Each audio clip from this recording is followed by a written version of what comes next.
जय हिंद, नमस्कार। मैं अंबर जैदी स्वागत करती हूँ आप सबका एक बार फिर से हमारे आज के कार्यक्रम में।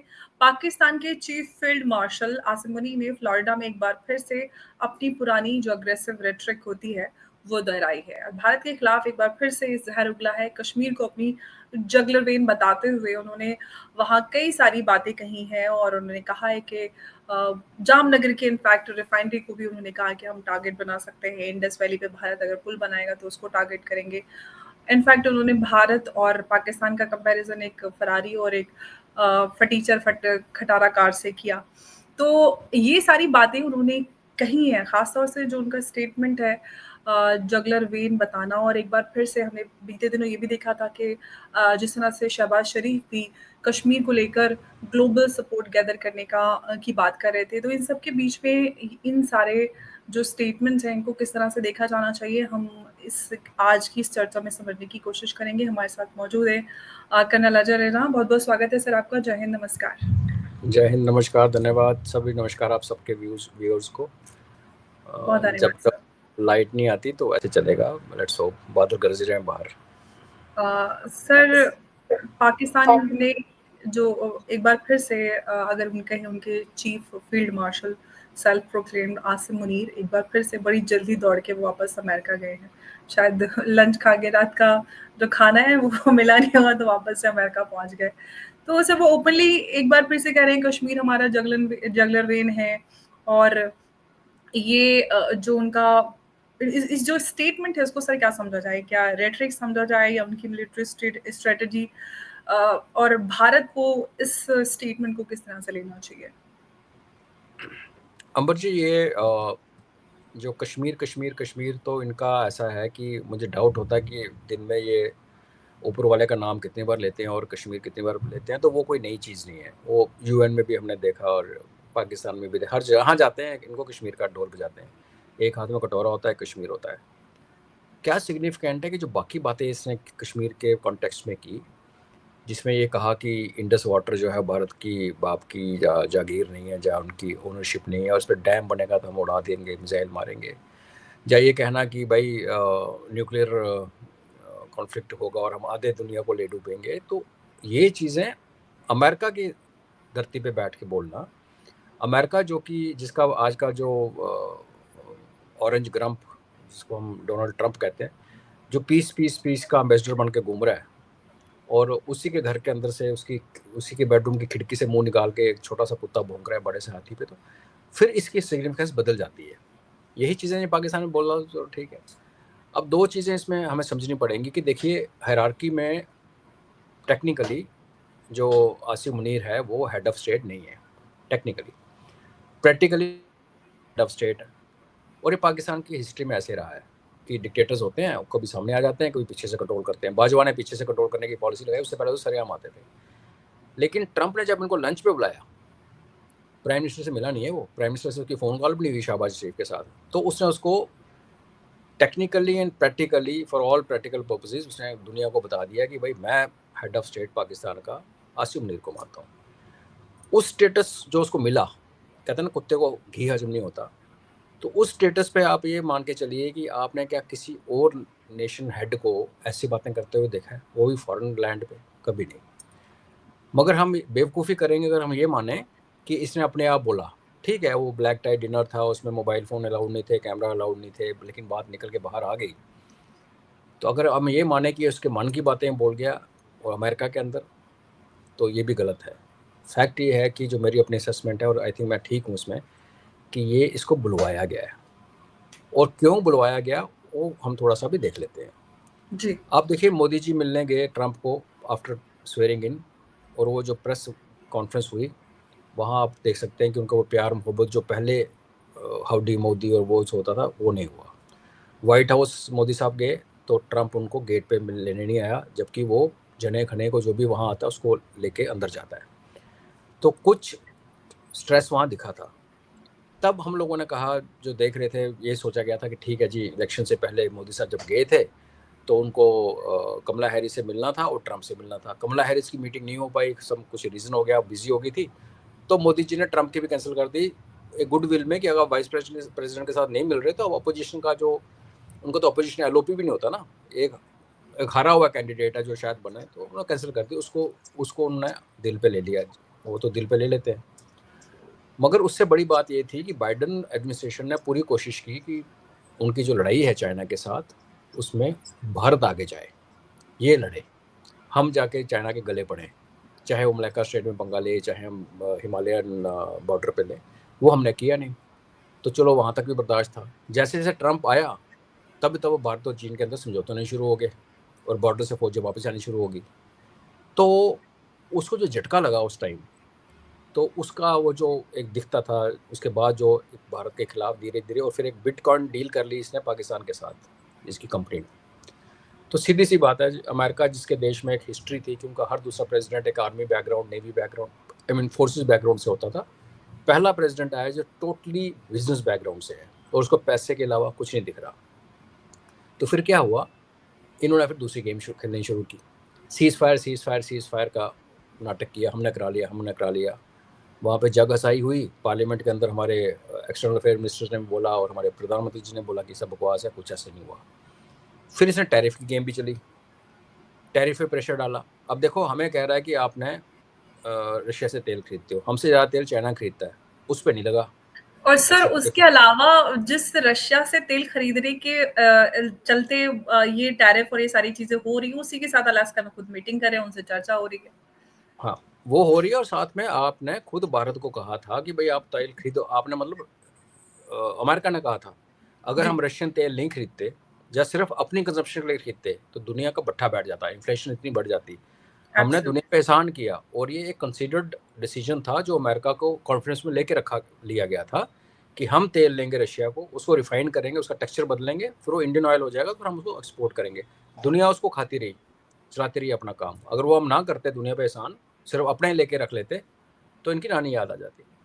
तो रशियन ऑयल की वही बात हो रही है कि रशियन ऑयल का जो बहाना, आज ही जेडी वांस का इंटरव्यू आया जिसमें क्लियरली कहा है कि उसको जब पूछा गया कि भैया चाइना भी तो खरीद रहा था और ज़्यादा खरीद रहा तेल, तो कहता है एक्चुअली तेल का नहीं, एक बड़ा कॉम्प्लेक्स मामला है।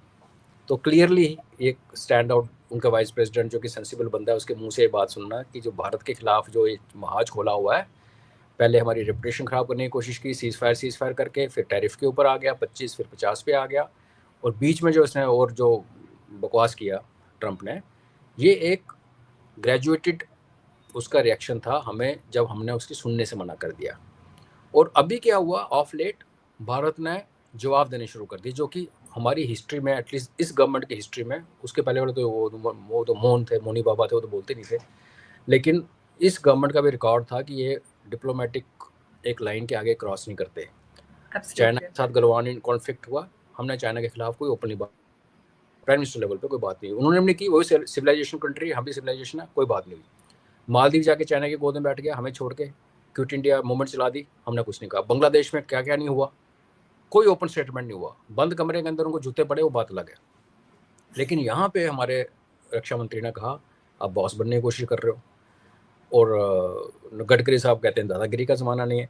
तो भारत ने भी एक और फिर अनाउंस कर दिया एकदम से कि हम रशिया जा रहे हैं, प्राइम मिनिस्टर हमारे चाइना जा रहे हैं, उससे पहले जापान जा रहे हैं, रशिया में हमारे NSA चले गए, और वहाँ बैठ के अनाउंस कर रहे हैं कि भाई हम पुतिन साहब हमारे इंडिया में आने वाले हैं। तो ये जो एक जो लड़ाई चल रही है, उसमें जब ट्रंप ने देखा कि जो जितना बोल रहा है वो अपनी बेइज्जती करवा रहा है, बिकॉज अभी अमेरिकन ने बोलना शुरू किया है कि भाई हमने 25 साल लगा दिए एक रिलेशनशिप को एक लेवल पे लाने के लिए, और इंडिया हमारा सबसे बड़ा स्ट्रेटेजिक पार्टनर है, और आप उसको मिट्टी में मिलाने में लगे हो। तो उन्होंने कहा भाई अच्छा ऐसा है, किसी ने एडवाइस किया होगा कि भाई आप क्यों मुंह लगाते हो, आप अपना एक पालतू कुत्ता बुला लो, तो पालतू कुत्ते को अपने बेडरूम की खिड़की में बिठा दो, बाहर से हाथी गुजर रहा है, भारत नाम का, उसको भूकेगा। बिल्कुल। तो सर ये तो समझ में आ रहा है कि जो पाकिस्तान का जो एग्रेशन है, ये जो पुराना उनका नैरेटिव होता था उस पर आधारित तो नहीं है, जो कुछ चल रहा है उसके पीछे नए जो जियोपॉलिटिकल मोटिव्स हैं वो नजर आते हैं। लेकिन सर जो ये अभी स्टेटमेंट, खासतौर से अगर हम आसिम मुनीर के स्टेटमेंट्स को देखें, क्योंकि उन्होंने बहुत ज्यादा भारत के विरोध में बयानबाजी की है, काफी जहर उगला है, जैसा कि आपने कहा कि उन्होंने एक पालतू कुत्ता रख लिया है, जो कि जो काम ट्रम्प कर रहे थे वो डर्टी जॉब जैसे पाकिस्तान का जो काम है वही करने वाला है फिर से अमेरिका के लिए। तो सर इसके बाद आपको क्या लगता है कि भारत को कुछ पॉलिसी में कुछ बदलाव करने की ज़रूरत है या मिलिट्री डॉक्ट्राइन है उसमें कुछ जिस तरह से वो थ्रेट कर रहे हैं, ओपन थ्रेट कर रहे हैं। उन्होंने जामनगर जो रिफाइनरी है उसको टारगेट करने की बात कही, इंडस वाटर पे अगर इंडस पे कोई पुल बनता है उसको टारगेट करें, तो ये तो इसको थ्रेट ना लिया जाए तो और क्या लिया जाए सर? देखिए, मैंने तो आज सुबह ट्वीट किया था कि भाई ये तो हमारे पास एक लेजिटिमेट रीज़न दिया पाकिस्तान ने कि हम उनको उड़ा दें। आसिम मुनीर के वापस इस्लामाबाद लैंड करने से पहले पाकिस्तान का नक्शे से नाम गायब हो जाए, ये एक टिपिकल फौजी माइंड तो ये कहता है। लेकिन फिर हम लोग, आप और मैं, हम कॉमन लोग हैं, कुछ चीज़ें हमें पता हैं, कुछ चीज़ें हमें नहीं पता। और जो देश चलाता है, जो हेड ऑफ़ फैमिली होता है, उसको अपनी कंपल्शंस होती हैं, उनको एक विज़न होता है जो कि होना भी चाहिए। तो उसमें उसमें ये निकल के आ रहा है कि ये जो डॉक्ट्रिन का जो चेंज आप बोल रहे हो, तो डॉक्ट्रिन हमने ऑफ सिंदूर के बीच में ही चेंज की थी, सीज़फायर से जस्ट 2 घंटे पहले, कि आज के बाद कोई एक्ट ऑफ टेरर होगा उसको हम एक्ट ऑफ वॉर लेंगे। तो डॉक्ट्रिन ऑलरेडी चेंज्ड है। और जो आसिम मुनीर कल कह रहा था कि हम ईस्ट से अटैक करते हुए आएंगे और ईस्ट से घुसेंगे और ये करेंगे, तो वो अपनी कब्र खोद रहा है और कुछ नहीं कर रहा। तो कल को जब कुछ होगा, चाहे वो बिहार में हो, यूपी में हो, वेस्ट बंगाल में हो, केरला में हो, तो फिर हमारे पास एक लेजिटिमेट रीज़न होगा। क्योंकि पहले हो सकता था कि अगर ईस्ट में होता तो हम इन्वेस्टिगेट करते, पता करते, 2-4 दिन के बाद हम आईएसआई का लिंक ढूंढते। अब तो ये है कि भाई उसने हमें उनके ऊपर कुछ जो जनरल चौधरी उन्होंने भी इसी तरह की बात कही और इकोनॉमिस्ट को जो स्टेटमेंट दिया था। तो ये सुसाइडल उनका एटीट्यूड है। जब कोई बंदा फ्रस्ट्रेट हो जाता है ना, देखिए आपका आज तक आप जिए न्यूक्लियर ब्लफ, उससे पहले आप प्रॉक्सी वॉर लड़ते रहे, वहाँ भी मार पड़ी, कश्मीर मोरलेस शांत हो गया। पहलगाम का एक दुर्भाग्यपूर्ण हुआ इंसिडेंट, लेकिन ये भी देखिए कि वो 5 साल में एक इंसिडेंट हुआ था। और ये भी देखिए कि वहाँ जिसने वो सेटअप किया था प्राइवेट पार्टी ने, उसने ना डीसी से परमिशन ली, ना टूरिज्म परमिशन, सरकार को बताया तक नहीं। वो भी एक पॉलिटिकल लीडर जुड़ा हुआ था रूलिंग पार्टी से, तो वो कर गया और एक टारगेट मिल गया उनको। अदरवाइज कश्मीर जो आज 2019 से पहले का कश्मीर और उसके बाद में एक ज़मीन आसमान का फ़र्क है। तो हालांकि मेरे को कश्मीरी एटीट्यूड और उनकी जो बातें हैं उनके मेरे को ज़्यादा अभी भी इतना विश्वास नहीं है, बट ओवरऑल एक सिक्योरिटी सिचुएशन बदली है। तो आप वो लड़ाई हार गए। आपने जब आक्रमण किया भारत में 47 में, 65 में, 71 में, 99 में, आपने मार खाई। तो आपके पास आज आकर बचा था न्यूक्लियर ब्लफ, वो हमने ऑपरेशन टिल सिंदूर 2025 2025 में भी ऑपरेशन सिंदूर में उन्होंने ध्वस्त वो भी किया खत्म उनको, हो फिर गया। भी तो अलग वही चला रहे पुराना रंग, जी, हम तो अब जीत क्या गए हम बचा? जीत आपके पास क्या बचा बताओ? तो आप अपनी पॉपुलेशन को क्या बताओगे जो भूखी मर रही है, जिनको पानी का भी, आज रिवर का, मैं जब आ रहा था अपने गांव से जम्मू में, तो पूरा चिनाब भरा हुआ था, भर के जा रहा था, क्योंकि इस टाइम फ्लड का सीज़न है। तो फ्लड में डुबो दो और सूखे के टाइम पे बंद कर दो, तो वो क्या करे? वो जिहाद ही बेचेगा। लेकिन जिहाद बेचो, अब कश्मीर का नाम लो, वो अब लेते रहो, हमें को फ़र्क नहीं पड़ता। जब आप ये मैकेनिक्स पे चले गए ना, ये कहने लगे कि हम ईस्ट से शुरू करेंगे, फिर आप ये कहने लगे कि इंडस के ऊपर डैम बना तो हम 10 मिसाइल में उड़ा देंगे, और न्यूक्लियर आएगा, मतलब हम मरने के लिए तैयार हैं, हमें वो 72 हो रहे चाहिए, हमें इस दुनिया में कोई काम नहीं है, तो आप मरो भाई। लेकिन जो डॉक्ट्रिन का क्वेश्चन आपका, मैं समझ सकता हूँ काफ़ी लोगों के दिमाग में ये है कि भाई अगर ये इतना, जिसको कह रहे हैं ना कि सामने आके ऐसे बकवास कर रहा है, तो हमें क्या करना चाहिए। तो देखिए, आप परेशान मत होइए, देशवासियों को भी बताना चाहता हूँ जो देख रहे हैं, कि हम जब कहते हैं कि नो फर्स्ट न्यूक्लियर का जो नो फर्स्ट यूज़ की हमारा जो ट्रीटी नहीं है, वो हमारा एक पॉलिसी है। जी। उसका ये मतलब नहीं है कि पाकिस्तान न्यूक फायर करेगा, हमारा एक शहर बर्बाद होगा, फिर हम पाकिस्तान को उड़ा देंगे। उसका मतलब ये है कि जिस दिन पाकिस्तान ने अपने स्टोरेज सिस्टम से यूरेनियम और फ्यूज़ को जोड़ा और किसी प्रोजेक्टाइल के साथ, चाहे वो एयरफोर्स के जहाज़ के थ्रू या आर्टी या मिसाइल में बनने की कोशिश की, तो हमारे पास हक है कि हम उसको उधर ही उसी बेसमेंट, उसी तय खाने, उसी किराना हिल के अंदर ठोकेंगे। तो ये उसको पता है। तो वो शायद अपने देश को तैयार कर रहा है, ये कह के कि हम तो डूबेंगे, हम पूरे आधे देश को, कौन सी आधी दुनिया तुम्हारे साथ डूबने वाली है। क्योंकि हमारी इधर से इंडिकेशन बड़ी क्लियर आ रही है। चीफ आर्मी साहब ने कहा कि ये बड़ी जल्दी कुछ होने वाला है, और ये बहुत जल्दी होना भी चाहिए, बिकॉज इसको जितना हम बढ़ाते जाएंगे और जितना अमेरिका उसके बीच में घुसता जाएगा। आज की डेट में क्या है कि चाइना जो मेन कल्प्रिट हमें दिखा था पहलगाम के टाइम पे, पहला शक की सुई चाइना के ऊपर ही गई थी, फिर बाद में अमेरिका के ऊपर भी जाने लगी। आज बिल्कुल। एटलीस्ट चाइना बाहर है for some absolutely. Time, few years. तो अब हमें निपटना है पाकिस्तान के साथ। अमेरिका क्या कर लेगा, कितना कर लेगा, जियोग्राफिकल डिस्टेंस बहुत मैटर करता है, तो दूसरा कोना है दुनिया का और उसके अपने फुट सोल्जर आने से रहे, तो टेक्नोलॉजी वगैरह करेगा। तो टर्की ने पहले ही किया अमेरिका वाला काम, टर्की वही तो कर रहा था, बिल्कुल। अजरबैजान में वही करता है। तो ये अपने देशवासियों को भी संदेश दे रहा कि भाई तुम अब भूखे मरोगे और जब एक स्टेज आएगी तो फिर हम मिल के मरेंगे तो तैयार हो जाओ। जी। और तो कुछ नहीं। बिल्कुल। सर अगर हम भारत की कश्मीर पॉलिसी की बात करते हैं तो क्या आप उसको किस तरह से देखते हैं कि क्या आज भी वही रिएक्टिव अप्रोच है या फिर प्रोएक्टिव और मल्टी डायमेंशनल बन रही है? नहीं, रिएक्टिव तो हम बिल्कुल नहीं है। Uri surgical strike, Balakot air strikes और अभी जो हुआ है, ये सारे का जो जननी है वो कश्मीर है। ये इंसिडेंट जो थे ट्रिगर कश्मीर में हुए और हमने देखा लेकिन हम एक रोग नेशन नहीं है, तो हमने स्टार्टिंग में पहले गो में ही हमने सीधा जाके उनके जाने नहीं मारी, हमने एक शैलो सर्जिकल स्ट्राइक की, फिर एक उनके पीओजेके से निकल के उनके मेनलैंड पे एक एयर स्ट्राइक की और उसके बाद फिर वो खुल गया। और इस बार भी आप सिंदूर में देखें, जब हमने भावलपुर और मुरीद के उड़ाया तो पाकिस्तान को ऑप्शन दी गई थी, भाई बस कर दो, आप भी बस कर दो, हम भी बस करते हैं, वो नहीं सुधरे तो फिर हमने अच्छी तरह चेपा। तो कश्मीर की पॉलिसी जो है वो नेशनल पॉलिसी के साथ ही अलाइंड होगी। नेचुरली एक देश के अंदर एक ही पॉलिसी है और वो पॉलिसी ये है कि आप हमें अगर आप तंग करोगे तो फिर हम आपको पिटाई करेंगे, आपके घर के अंदर घुस के मारेंगे। इसका ये मतलब नहीं ना है कि कल को कश्मीर में कुछ ना हो और पंजाब में धमाका हो जाए या दिल्ली में धमाका हो जाए तो फिर अब सरकार सोचे अच्छा ये तो कश्मीर नहीं है। ऐसा नहीं है। नेशनल पॉलिसी बड़ी क्लियर है कि हमारे देश के अंदर तुम एक्ट ऑफ टेरर करोगे, हम उसको एक्ट ऑफ वॉर मानेंगे और तब हम टेररिस्ट और तुम्हारी आर्मी और तुम्हारे पॉलिटिशियंस के बीच में कोई भी डिफरेंस नहीं देखेंगे। इसका मतलब है कि हम सब कुछ उड़ा देंगे, तुम्हारी पार्लियामेंट से लेके तुम्हारी GHQ से लेके तुम्हारी रिफाइनरी, सब कुछ। तो ये है। और आप एक बात और मानिए अंबर, आपने भी दुनिया देखी है और काफ़ी लर्नर्ड ऑडियंस आपका होता है कि जो जिसको करने की सलाहियत होती है ना, वो बोलता नहीं है। हमने कभी नहीं बोला।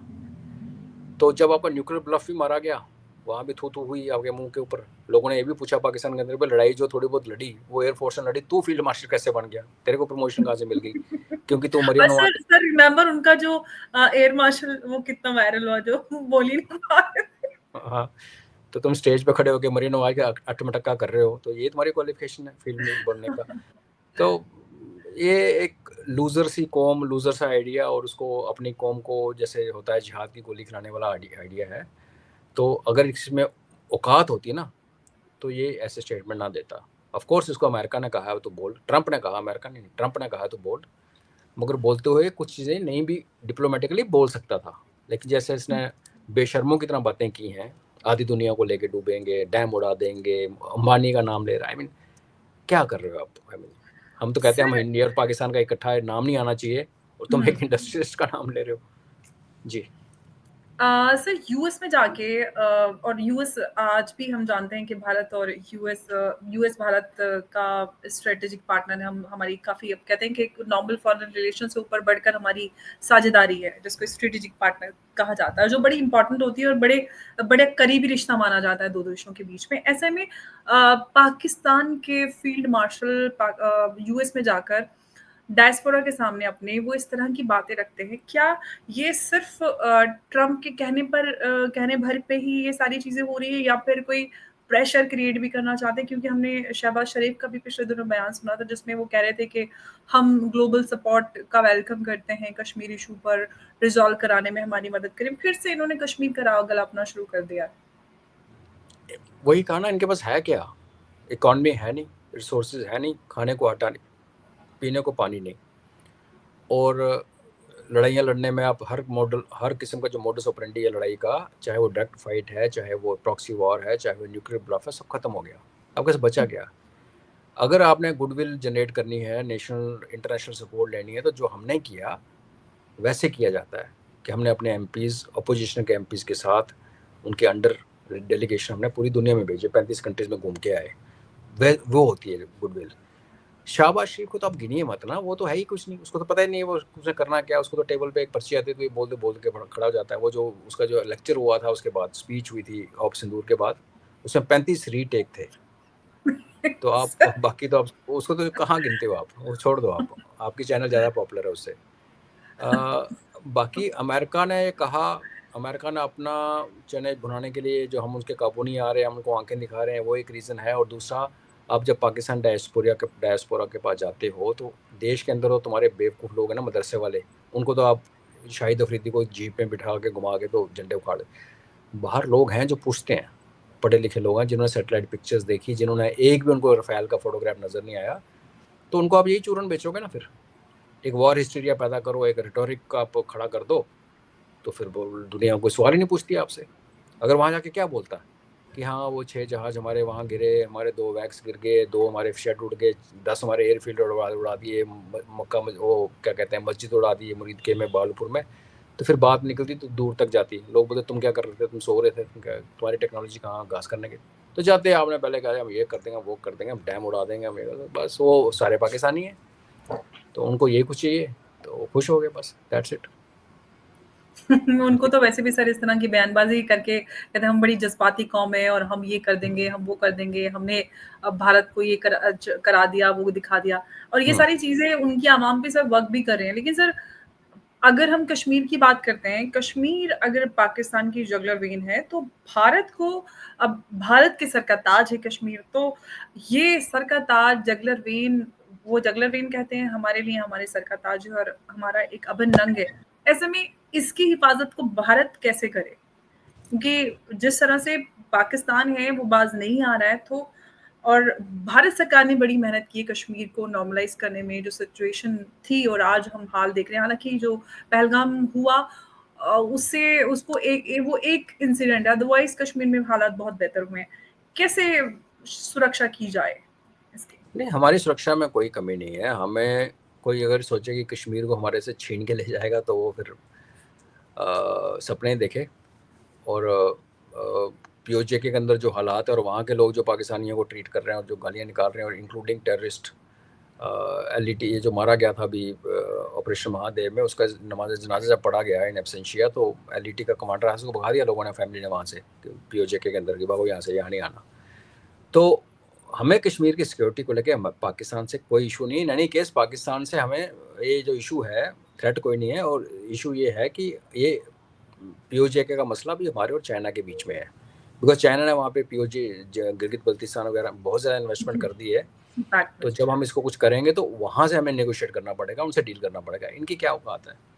तो हमें अपनी सिक्योरिटी, जो अंदर की सिक्योरिटी, हम जैसे काउंटर टेररिज्म ग्रिड बना हुआ है और जैसे फोर्सेस काम कर रही हैं। अब देखिए पहलगाम से निकला वो बंदा स्पेशल कमांडो था और 3 महीने वो छुपा रहा, लेकिन ठोक दिया ना आखिर आके। एक दिन उसने रेडियो सेट खोला, तो उसके पीछे की मेहनत आप देखिए कितनी की। 3 महीने फोर्सेस हमारे गुड टोज पे रही हैं, बिकॉज ऑर्डर बड़े क्लियर थे कि ये वापस नहीं जाना चाहिए। जैसे मस्तगुल गया था और मस्तगुल के वहाँ फोटोज आए थे चरार शरीफ के बाद, वो वाला इंसिडेंट नहीं, तो वो कर तो इंटरनली सब फिट है। ये जो जैसे आपने सही कहा वन ऑफ इंसिडेंट था पहलगाम, वो दुखद था, लेकिन ओवरऑल कॉन्टेक्स्ट में देखेंगे तो वो एक वन ऑफ इंसिडेंट था। और बॉर्डर की सुरक्षा की जहाँ तक बात आती है, तो एक बंदा घुसाना यहाँ से लोमड़ी की तरह कैसे झाड़ी से निकलना अलग बात है, फेस टू फेस आके लड़ना हमारे साथ इनकी औकात ही नहीं है।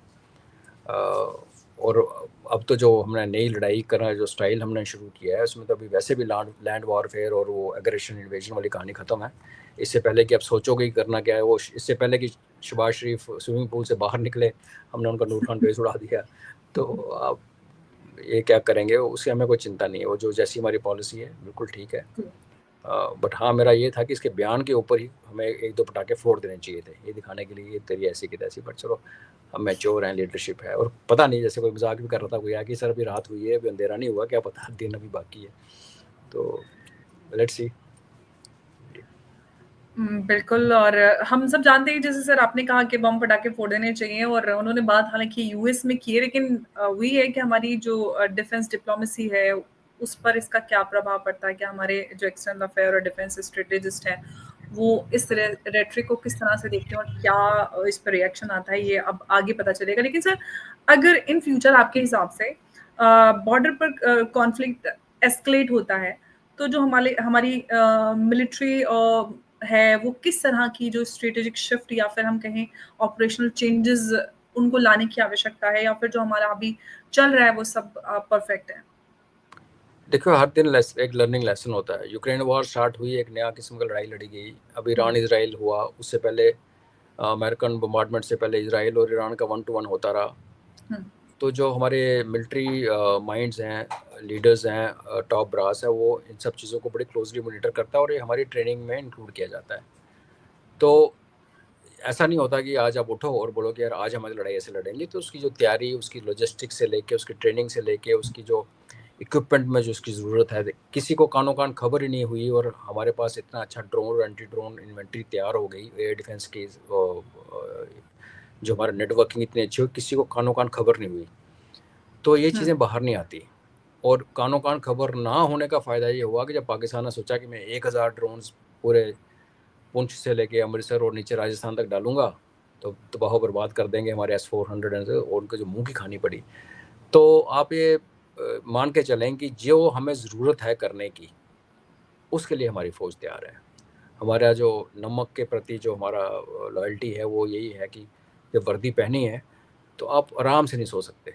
आपकी नज़र दुश्मन के ऊपर है, आप अपनी तैयारी करते हो, अपने आप को तैयार करते हो और वो कैपेबिलिटी अपने अंदर लेके आते हो, जिसमें आप वो हथियार जो आपको चाहिए, जो सर्वेलेंस डिवाइसेस आपको चाहिए, जो फिर जब जब बैलून ऊपर जाए, जैसे ऑपरेशन सिंदूर का हुआ और सरकार आपको बोले जो करना करो, तो उस टाइम आप 2001 या 2 पराक्रम की तरह ये ना बोलो कि सर हम 3 दिन के आगे लड़ नहीं सकते। वो भी एक फैक्ट मैंने आपको बताया जो पराक्रम के बाद हुआ था। और आज आपने देख लिया कि आर्मी चीफ ने बोला, नेवी एयरफोर्स चीफ ने कहा कि सरकार ने खुली छूट दी हुई थी, बोला जो करना करो। तो सरकार तभी छूट देती है जब सरकार को भी कॉन्फिडेंस होता है अपनी फोर्सेस के ऊपर, ये तैयार हैं, क्योंकि तब सरकार ने भी उनकी तो डिमांड्स पूरी फोर्सेस तो पहले भी तैयार थी जब 2008 वाला वो तो हुआ था। लेकिन तब फोर्सेस तैयार थी। उसमें 2 इश्यूज थे, एक तो सरकार की स्पाइन नहीं थी, दूसरा एग्जैक्टली हमारे वही पास बोले, सरकार में भी सर वो विल होनी चाहिए कि वो आपको उनको वो बिल्कुल वो पूरा। सबसे, जी, डेमोक्रेसी में सबसे ऊपर वही है, पॉलिटिकल विल सबसे ऊपर है, बाकी लड़ना तो एक मैकेनिक्स है। और दूसरा ये था कि 2008 में हमारी जो डिमांड थी फौज की कि हमें ये चाहिए वो चाहिए, कुछ भी नहीं था। क्यों हमारे आर्मी चीफ ने वाजपेयी साहब को बोला था पराक्रम के पार्लियामेंट अटैक के बाद कि हम नहीं लड़ सकते, हमारे पास है ही नहीं मिशन। तो ये वो सरकार जब किसी फौज या डिफेंस फोर्सेस को बोलती है जो करना करो, तभी कह सकती है ना कि जब उसने उनकी सब डिमांड जो फोर्सेस ने मांगी हों पिछले कुछ सालों में कि सर हमें ये चाहिए, हमें ये बुलेट प्रूफ ये चाहिए, हमें ये वाला एमिनेशन चाहिए, हमें ये ड्रोन चाहिए, हमें टेक्नोलॉजी चाहिए, सरकार दे तो तभी आप वो बोलेगी ना कि जाओ अब लड़ो शेरो, तुम्हें सब दिया। पहले 2008 में किस मुंह से बोलते? हालांकि बेचारी फौज तब भी तैयार थी, जो भी टूटा फूटा था हमारे पास बिल्कुल, जब भी हम वो लड़ने को देखिए तैयार उनकी थे। हिम्मत और वो उनकी जाबाज़ी है कि वो उस जी वक़्त भी तैयार थे दुश्मन देश को जी जवाब देने के लिए। लेकिन सर एक बड़ी बात बड़ी इम्पोर्टेंट हो जाती है कि जब मोदी सरकार आई और उन्होंने पूरी तरह से जो हमारी सेना है उसको इक्विप करने के लिए पैसा खर्च किया और दुश्मन से आज हम जो लड़ पाए हैं, उसके लिए बड़ी तैयारी और बड़े लंबे समय से तैयारी की गई। तो ये जो जी विपक्ष है उसने बहुत सवाल उठाए कि राफेल में बेईमानी हो रही है, सरकार ने ये कर दिया, इतना डिफेंस बजट बनाने की क्या ज़रूरत है, आप वेलफेयर स्कीम पे खर्च करो, ये करो, ये सारे नैरेटिव भी आने लगते हैं सर। तो आज आपको लगता है कि सर जो लोग हैं उनको शायद ये समझ में आ गया है कि कितना ज़रूरी है देश की सुरक्षा, जो बॉर्डर सिक्योरिटी की हम बात करते हैं और ख़ास तौर से जब हमारे आस-पास दुश्मन देश बढ़ते ही जा रहे हैं। बांग्लादेश से हमारी दोस्ती थी, रिश्ते, लेकिन अब जिस तरह के हालात हैं उस सब के चलते तो और अहम हो जाता है। बिल्कुल, हमें तो पहले ही समझ थी क्योंकि हम लोग सर्विस ऑफ में कोर्स सर मैं आम लोगों की बात कर रही हूँ। हाँ, यूपीए का भी देखा और अपना भी एनडीए का भी। मैंने आर्मी छोड़ने से पहले तो बीजेपी की सरकार थी, तो जी, हम लोगों को तो कोई डाउट ही नहीं है ना उसमें कि जी जी। सरकार ने क्या किया। और हाँ, जो सिटीजन ने जो देखा सिंदूर में, तो अगर उनको अभी भी समझ ना आए और उनको हमारे राहुल गांधी के ऊपर ज़्यादा विश्वास हो या फिर संजय राउत पे ज़्यादा विश्वास हो, तो फिर हम कुछ नहीं कर सकते। 30% लोग हैं जो उनको वोट देते हैं। बट आई एम श्योर जो यंगर जनरेशन है और जो देखते हैं सर इन चीज़ों अगर को समझते अगर कांग्रेस होती तो पहलगाम के बाद भी डोजियर भेज दिया जाता और डोजियर कहते कि भेजता, और नहीं वो ठीक डोजियर, है। हाँ, और डोजियर वो कहता है ये गलत है और कुछ नहीं हुआ। और ये 3 बंदे जो आए थे ये मार के वापस निकल जाते और कल को वो इस्लामाबाद के किसी चौक में खड़े होकर फ़ोटो खिंचवाते और फिर वो जी, वायरल होता। तो चॉइस बड़ी क्लियर है। जी बिल्कुल। तो फ़र्क साफ़ है और ये समझना देशवासियों की ज़िम्मेदारी है और हमें फ़र्क साथ साफ नज़र आता है, समझ में भी आता है कि कैसा हम लोगों ने पहले भारत और आज का भारत, चाहे सुरक्षा के हवाले से बात करें, इकोनॉमी के हवाले से बात करें, सब या इनफैक्ट फॉरेन पॉलिसी, भारत की ग्लोबल इमेज, आज जो प्रधानमंत्री मोदी ने और भारत ने स्टैंड लिया हुआ है ट्रम्प के टैरिफ वॉर के आगे, ये अपने आप में भारत को एक अलग मुकाम पर ले जाकर खड़ा कर रहा है कि हम किसी भी डिक्टेशन के आगे हम नहीं झुकते हैं और हम अपने जी, इंटरेस्ट के लिए काम करते हैं। तो जी, ये अपने आप में भारतीयों को बड़ा फ़क्र दिलाता है, जो इंडियन डायस्पोरा है, बाहर रहते हैं, उनको बहुत अच्छा लगता है क्योंकि उनको इज़्ज़त मिलती है, पहले जो नहीं मिलती थी। और सर बहुत-बहुत शुक्रिया आपका हमारे साथ आज की इस चर्चा में जुड़ने के लिए। नमस्कार, जी। जय हिंद। धन्यवाद, जय हिंद।